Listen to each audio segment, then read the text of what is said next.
اما در جایی که ما زندگی میکنیم، من زندگی میکنم، بعض وقت شده است که بسیار وقت من نیت کردم مثال به نماز جماعت رفتن رو، ثوابش رو گرفتن رو نیت کردم میبرم میروم به مسجد همون جای زندگی همون. ولی وقتی نماز میشود آدم ها نیستن، اهل مسجد نیستن. بسیار وقت شده است که من خودم از آن داده خودم همچون امام تا خودم نماز خواندگی هستم. همین مسئله رو فهمیدنی بودم که من آیا ثواب جماعت رو گرفتم و این اهل محله اهل مسجد چی میشه من این به این کارشون. اهل مسجد کسی به مسجد نمیرود گناهکار میشد. پیامبر صلی الله علیه و سلم میگه در حقیقت نیت کردم که یک آدم قومت گوید یا آدم دیگه وابسته کنم که به مردم امامتی کند و یک چند مردهای دیگر همراه همو گیریم رویم هیزیم جمع کنیم و خانه آنهایی که به نماز جماعت نمی بیاد آتش دارتیم. همینه نیت کردم گفتم، نه که نکردن، همینه نیت کردم گفتم. و اگر تا این درجه نباشد نیت نمی کردن.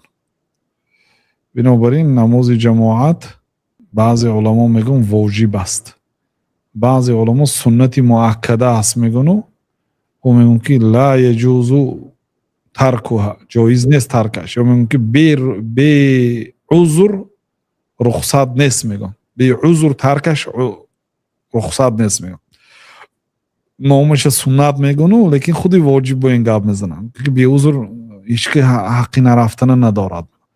خب وقتی که شما به مسجد رفتید هیچ کسی نیست غیر شما گفتنتون ممکن که من در خانم چی و در مسجد خانم چی، در اینجا هم تنها گذار بودم، در خانم منم نمیرم، گویید اگر نه از نه شما باید روید، شما وظیفتون اجرا کردید، الله تعالی برای شما فضیلتی جماعت میدهد. چون که شاید شما میرید یک کسی دیگه میبود. یک وقتی بود من نماز خفتم میرفتم، یگان کس در مسجد نیست، از آن میگفتم هیچ کس نیست، رفته در مدر نمازخانه های کهنه خبر نماز ترک میکردند. اون وقت آدم ها یک زمستان شاید نماز میخوندن، تابستان شاید دیگه وقت زردالوی و کار شد میپرتافتن. هموهای رفته از خانه هاش خبر کرده من مسجدم توی پایده میستم بیافته خانهش به خبر کرده اومده مسجد میدم یا همین 3 نفر 4 نفر یک تا شکل می اومد جماعت شده میخوندیم. اون وقتایی و چی بود آخر.